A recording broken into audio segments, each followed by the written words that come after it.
Hey guys, it's Amy at Zoe back, and I'm going to do my weekly reading update for June 27th, 2021. So, I'm really hot already. I'm sitting in a different spot because I'm right next to the window. I'm going to close it here in a little bit. There's still kind of a little breeze coming through here.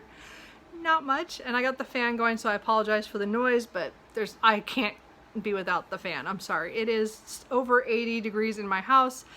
I was hoping to cool it off a little bit, but it didn't cool it off last night at all outside all that much. It's already 80 some, so you know it's gonna be a hot day. We're supposed to be like over 113, so I'm not looking forward to this. Oregon is not used to that kind of weather. We're 90s, yes, but not over 110. So I don't miss this from living in Sacramento at all. Oh. Anyway, but I don't have air conditioning, nor does a lot of people in Oregon. I mean, there's a lot of people who do in newer construction, but a lot of us don't have it. Yes, I wish I paid the $5,000 to do it now, but whatever. So I'm gonna go through, since there's not much going on.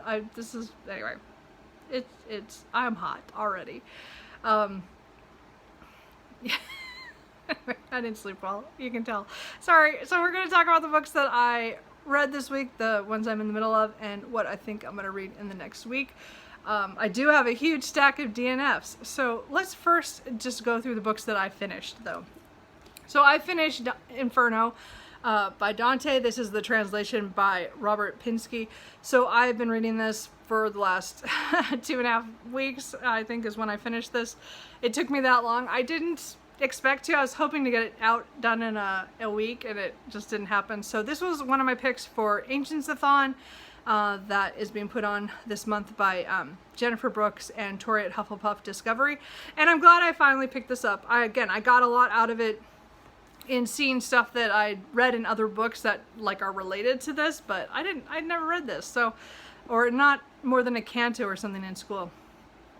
But I definitely have a lot more to learn about it. I don't think I got anywhere near as much out of it as I should have. So I'm hoping to watch some videos, and especially the ones that Tom L.A. Books has put out that is like every canto.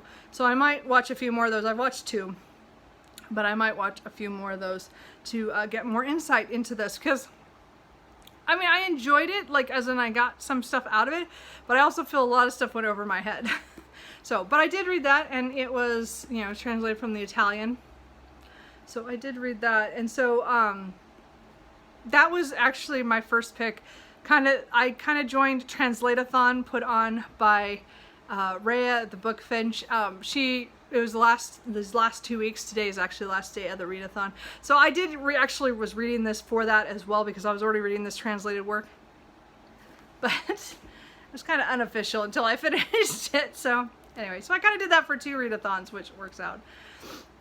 The other book I finished this week was Magic Strikes by Ilona Andrews. So this is book 3 in the Kate Daniels series. I'm reading these with Tia and all the books. We've read the first 2 books, so now we've read 3 books together on this. I really am enjoying the buddy read. It gets me motivated to actually pick up this series, because I am horrible about picking up books in series. But I'm really enjoying this. This book was much better, was even better than the second book. So the second book was way better than the first book, and then this one was really good. I really enjoyed this one, and I'm definitely falling in love with all the characters, Kate, Gurin, and a lot of the side characters. I mean, one of them got hurt in this one. It just hurt me. I just was so upset that he got hurt. But I did like the twists in here, and again, there's always a mystery, and these are urban fantasy with an alternate Atlanta where magic has come back, but it comes in waves. So when the magic is up, no technology works, and when the magic is down, the technology will work. So it's really kind of a cool concept. You have all the technology of today, but it only works part of the time, because when the magic's up, it doesn't. And then you have everybody who's magic users and shifters and vampires and other things. So we got to see some other kind of creatures in this one, which I liked. More history. Mythology is what I meant. So it's kind of interesting, because I like that, because there are things, they do have, the magic has brought back some of the things with gods and things. It's really interesting. I'm really curious to see where this series will go. as I said, we really enjoyed this. We're already planning in July to pick up the novella that comes in between this one and the next book. I think the novella is Magic Mourns, and then we'll pick up the next book, Magic Bleeds, I believe, at the end of the month of July. So we're just going to continue on. I think it's great to get through a series, so we're just chugging along, and I think we're both really enjoying it. And I'm looking forward to continuing that series. Okay, then, so more Translateathon, but this one was kind of like another by accident one, and that was The Girl from the Other Side by Nagabe. This is translated by Adrienne Beck. This is volume 10. So I've been on the wait list since April, since it came out. So I finally got it from the library, so it just happened to be now. That's why it's accidentally a Translateathon. But I did really enjoy this. This series is definitely the only one I'm like following like as current as it comes out. I have to go through the library, so it takes me months to get the next book. I think there's only 11 or 12 mangas, so I think either the next book or the one after is the last. I don't know. I know 11 is coming out in November, so I know when it comes up on the library, I'll request it, but I will probably be like low on the list, because obviously some of the other people always get in there before I do. It'll take me a few months to get it, but I really enjoy this. This follows a young girl who has been left outside of the main settlement, and she is being taken care of by somebody called an outsider, who is some kind of creature, and there's a plague, and the little girl, you're not sure why she's different, and why he's taking care of her, and why she's out there by herself. So I'm really enjoying this. This has twisted it in ways I did not expect. This book was hard, not so much as the last, number 9 was just heartbreaking. This one was just hard because of the aftermath of that. But you learn a lot of stuff in this one, so it's gearing up towards the end, I can tell, and I'm really looking forward to getting to the end of that. And then a book I picked up for Translateathon was Multiple Choice by Alejandro Zambra. This was translated by from the Spanish by Megan McDowell. This is a Chilean author. So I've not read much from there, so that was kind of interesting. So this is a really odd little book. I saw this on Miss Moody Reader, and she got it on her box office-a-thon, one of her draws, I think, this last week. And I saw it and I go, oh, I need to read that book. And I got it from the library this last week. So I read this after I just got it from the library on Thursday. So I read it Friday and Saturdays, because it's only 101 pages, and it's like multiple choice questions that are really weird. And then there's some story comprehension stuff that you get a little story, or you get a lot of sentences together that make a story, and then you have to decide what stays or what needs to be deleted. It's really interesting. I don't know what he wants you to do with the answers. I did not write mine down or anything. There's a little thing in the back that you can, but I just thought it was a weird little concept. It's mostly making fun of standardized tests that people have to take for entrance exams, and he was talking about the university exam in Chile. So I thought it was really interesting.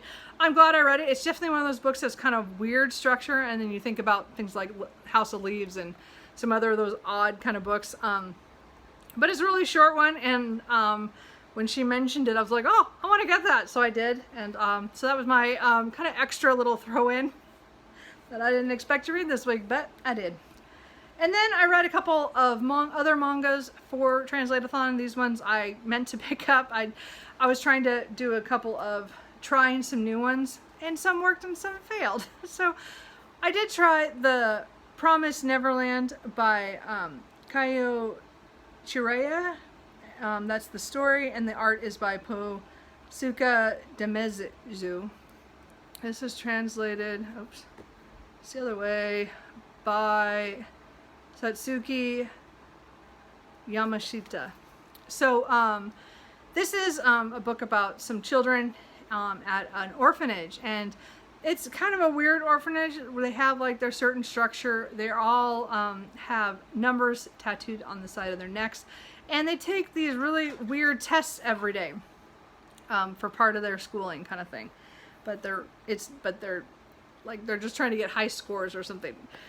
So the 3 oldest are 11, so the kids always leave either, you know, they leave between at the orphanage, they leave at least by 12, if not before that. And so 3 of them have been brought up together, and they know that the time's coming when they get to leave, but they're now, something happens that shatters their illusion of this orphanage, and then they're trying to figure out what is actually going on and how to get away. Anyway, so it's it was not my kind of thing. I liked parts of it. I don't know, I didn't connect with, like, I didn't like it enough to continue. And then I heard that they're good for a while and then they go downhill, so I was like, I'm not gonna read this series. So anyway, I read the first one. I at least gave it a try. I didn't enjoy it. It's fine. It was fine. You know, I mean, I think other people like it better than I did. And then I read the second volume of Kami Can't Communicate by Tomohito Oda. So this is translated by John Weary. So I read the first volume earlier this month because a friend of mine had told me about it and thought I'd like it. And I did. I really enjoyed that. But I wasn't sure if I was going to enjoy the series, so I got the second one to try it out during Translateathon, and I'm glad I did because I really enjoyed this, and this is definitely one I'm going to continue. I already asked for the third one from my library, so it might take a while, but I'll probably get to it at some point. So these will probably be ones that trickle in. I just like it as a high school setting, which again is not something I read much anymore, but I like it because the main girl, Kami, is very, you know, considered kind of the princess, and she looks like she looks down on everybody, but really she just is so scared to talk in public. She just has high anxiety about that. And so she makes friends with Tadano, and he is really ordinary and stuff, but he's the first one who kind of notices she has trouble. And so that starts their friendship. And then he asks her what she wants to do, and she says she wants to make 100 friends. And so that is kind of the goal of this, and it's so cute. And there was a little psychotic episode in here from one of the characters who you know, obviously worshipped Kami, but it was hilarious, but bad. Like, it was like, wow.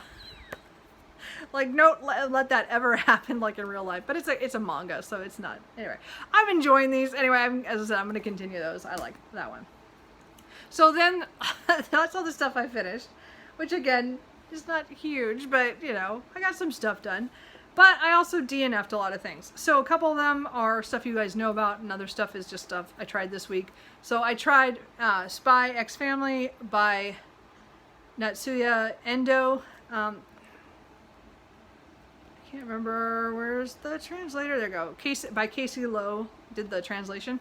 So this one is one of those ones where I don't get along with so well, where there's this great action and there's this, like, he's a spy, but then to go undercover he has to get a child and a wife, and so it's just absurd within, like, the serious. So I know a lot of people like that. I just don't all the time, and I didn't get along with the main problem is that they're lying all the time. They're all lying. So the girl has her own powers that he picked her out of the orphanage just for the heck of, you know, and then the woman he finds to fake Mary, you know, she has her own things. She's an assassin, but she doesn't tell him that. And then she doesn't know he's a spy, but you know, they're all lying. It was all lying. And again, I'm sure that there's funny things with that, but again, that's not a trope I enjoy. I got halfway and I just like, meh, I don't care anymore. So, not going to continue that one. I tried Children of the Whales by Abby Amenda. And this one, which is translated differently than the other, this is translated by JN Productions. That seems odd. Anyway, so it's not a person, I guess it's a group, I don't know. This was a weird, it's kind of like a fantasy one where these people all live on a floating island that they're sustaining there, and you know, there's only so many of them. And I didn't get very far on this one. I think the art is gorgeous, and but I didn't click with the way it was going, and so there's not much I can say about this. I just said I tried it. So it might be for other people, just wasn't for me. then the one I DNF'd this week, that's kind of what I started this week because it's a library book. It was a new book that I got. And I thought, oh, I better read this right away because other people want to read it. So I get to take this back because I don't want to read it. Because I got 64 pages and then just went, no. And that is The Wolf and the Woodsman by Ava Reid. So I was really disappointed in this. I was looking forward to this book. This is one of the books I probably would have put on a you know, most anticipated list. But what do I want to say about this? So this follows Iveke, and she is a woman. Okay. She is someone without powers in her village, and you know, so she's kind of an outsider there. So she gets kind of forced to make a sacrifice for the village. Not really, she didn't really have much of a choice, but she goes in place of somebody else. So the woodsmen are from the king, and it's kind of like a tax collection as they take a girl or a woman every few, I don't know if it's every few years or every once in a while. And so they know they're coming because they have seers, because there's some magic. Again, this group has, you know, people have magic, but she does not. And so she is sent as a seer, faking that, and they take her into the woods. The woodsmen come and take her. So that whole, yeah, okay, so that's fine. And then things happen in the woods, and then after what happened, and then there's things that happen even more later. And then where I stopped is where it was going to change direction. And I was so angry by that. So here we go. I think that there's a lot of people who are going to like this. I think if you can get past the beginning, you might like it. It just kept resonating with me, and it just made me angrier and angrier. So the beginning part where we meet her, and you know, she and this other woman are, okay, this other woman is she gets taunted by them, and they do like the stupidest childish things with each other, and I'm like, this is dumb. And then I find out that they're supposed to be both in their mid-20s, and I went, what? They're how old and they're doing that? Like, it was so ridiculous, the things that and again, it's written in first person, so we only get Vika's view. But oh my god, she was like, she was a child. Like, I couldn't handle it. Like, it was like, what? And like, I don't know. There was just, the taunting was just, it was very childish. And the fact that it was still happening, I don't know, that was just annoying. And then she gets dragged into and being forced to pretend to be the other one. And she just lets it happen. And then, I don't know, I just had issues. Let's just put it that way. It's hard to explain. It's just, I think that was the problem, is that from the very beginning, I didn't believe she was 25.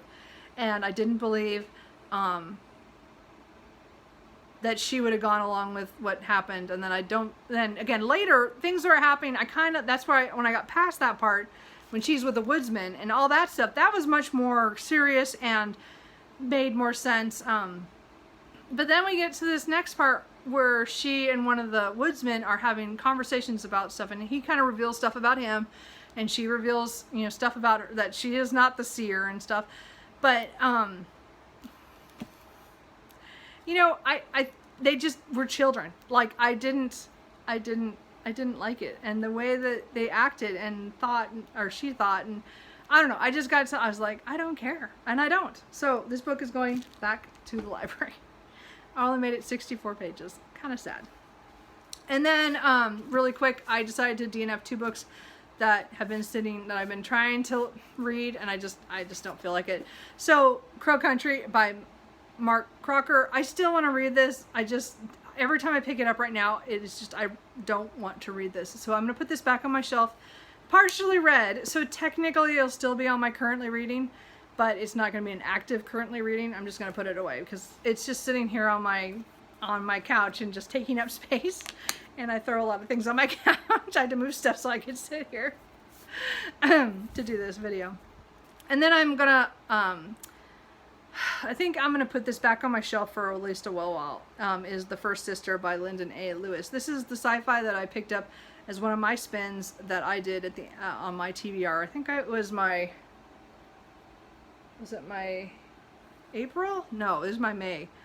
And So I got, this one I got, 112 pages, and I don't care right now. So I'm not going to talk much about this. I'm just going to put this back on my shelf, and maybe someday I'll come back to it. I don't want to get rid of it. For some reason, it's not the same as how I feel about like the Wolf and the Woodsman or some of the other ones that I've DNF'd.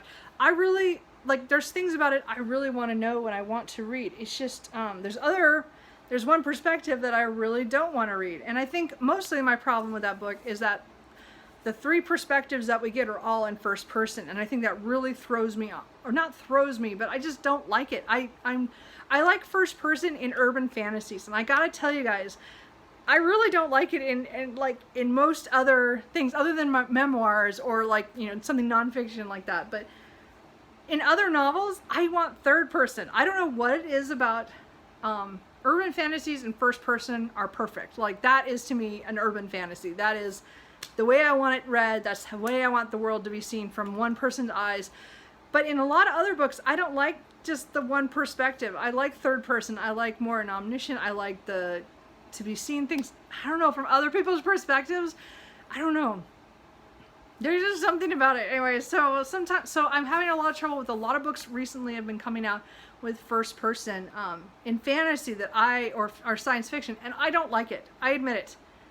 It's not my favorite perspective for those, unless it's urban fantasy. Again, there's something about that it just works perfectly for me. And maybe it's because I write urban fantasy and I do a lot of that in first person. I've done some of it in third person too, but it just depends on the story. But a lot of urban fantasy, it works, and I don't know, there's just something about it and other things. Anyway, but 3 first persons in science fiction, I don't know, it just bugs me. It's just, so we'll see. As I said, I'm not going to get rid of it, but it's definitely going back to it's going back on my shelf. I don't know, I might take it off my Goodreads, those 2. I'm not sure yet. Well, we'll see. And then real quick, we'll just go through the books that I'm currently reading.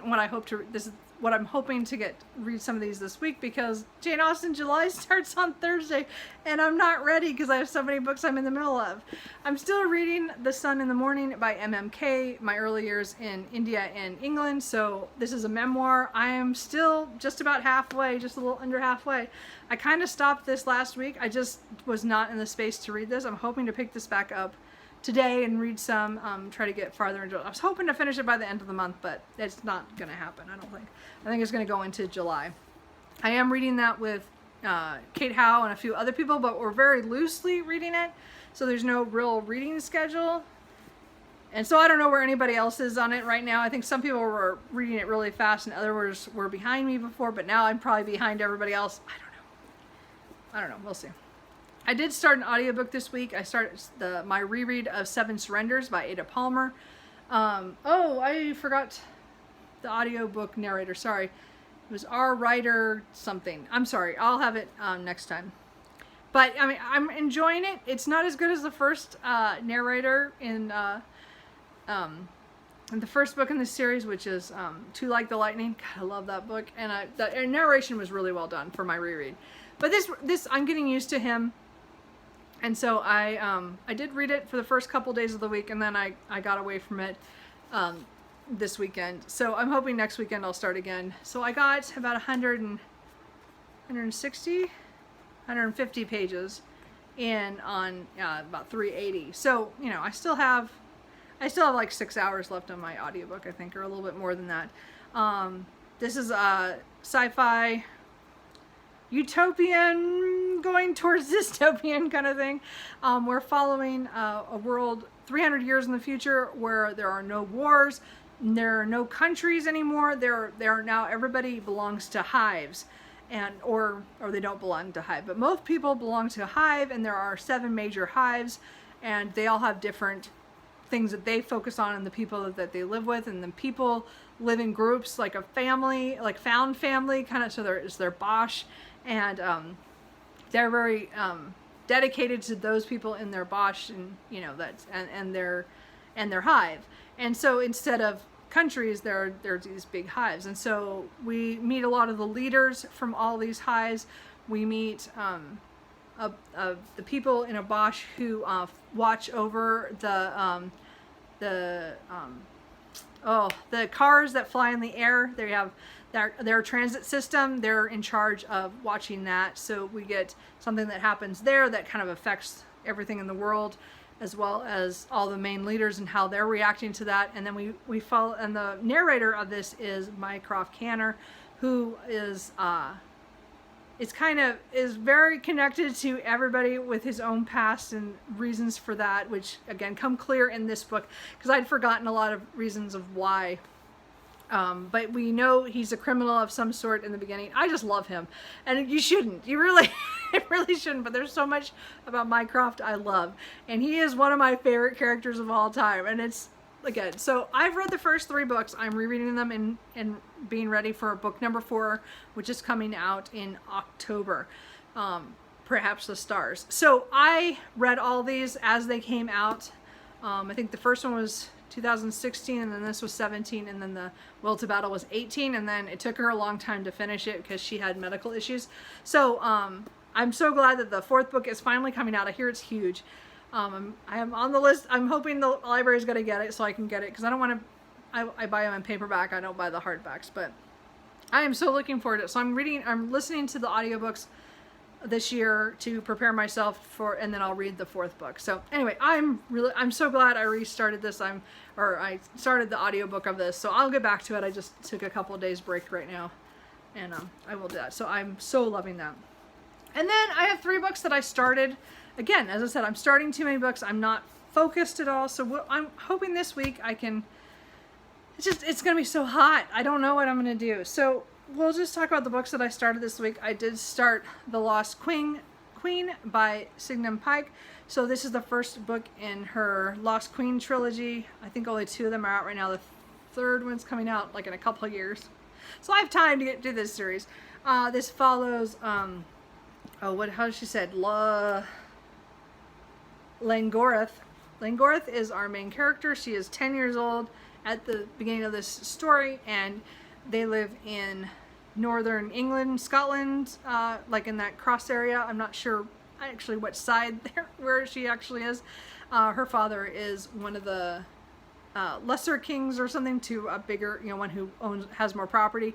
And so she and her twin brother are being trained, to be ready to lead and stuff. And then things kind of happen from there. So I think it's about like the 8th century kind of history. I'm not quite positive about that. I can't remember what decade it's supposed to be in, but I like it so far. I like the characters. Again, I read about 50 pages, and then I put it down to finish Inferno and Magic Strikes. So I just haven't got back to this. I do want to read this. I was loving this. This was the one I spun for June. So I did start it in June. So I am doing better about starting my fantasy sci-fi books that I picked for that from my TBRs. Problem is I'm just not finishing any of them. So anyway, but this one is one I'm really interested to get back to. So I'm hoping maybe this week. We'll see. I also started my BookTube spin number 2 pick, which was The Black Count, Glory, Revolution, Betrayal, and The Real Count of Monte Cristo by Tom Rees. I've heard really good things about this book. I'm in the prologues, so I just picked it up one day. I've only read a couple pages. So I'm hoping to read that here in July. I was hoping to read it in June. It just didn't work out because my reading's all over the place. So anyway, that's nonfiction about Alexander Dumas's father, and I'm looking forward to that. And again, need to get that started. And then yesterday I started A Paranormal Romance, Big Bad Wolf by Linka Snyder. This is the first book in the third shift series. So I saw the second book is coming out in October, and I'm like, oh, I probably should read the first one before I pre-order the second one. So this follows a world that in 2016 something happens, and there are now shifters have come out as being around, and so it's thrown the world kind of into chaos, and New York City is one of the sanctuary cities where shifters are allowed. So she is a lawyer, Neha is a lawyer, and for Joe, who is a shifter who killed some people in revenge for them hurting or killing somebody he knows. And so again, I've only read the first 20 pages last night because it was so hot I didn't get very far. But we're following them while he's waiting for trial and their interactions. So again, it's really early days. You know, there's already that little sexual tension, but not a lot, but just a little bit. So we'll see. I'm going to try that paranormal romance. And that is kind of it. I have, again, other things here on my couch that are from the library that I would like to try, but really I really want to try to focus on the ones here that I'm partially started, and then make some progress in those. Take back a whole lot of library books later this week when it's not so hot, or maybe early in the morning. I don't know. Anyway, so that is it. I'm sorry I've talked so much, and it's hot now. I need to close the window, and I'm kind of sad about that because it's getting warm. Anyway, so I hope you guys are doing well. I hope you're reading something good. If you are in the wave of heat, I hope you guys are staying cool. I hope you are doing what I'm doing and gonna hide in my house. And I think that's it. So anyway, I will talk to you guys later. Bye.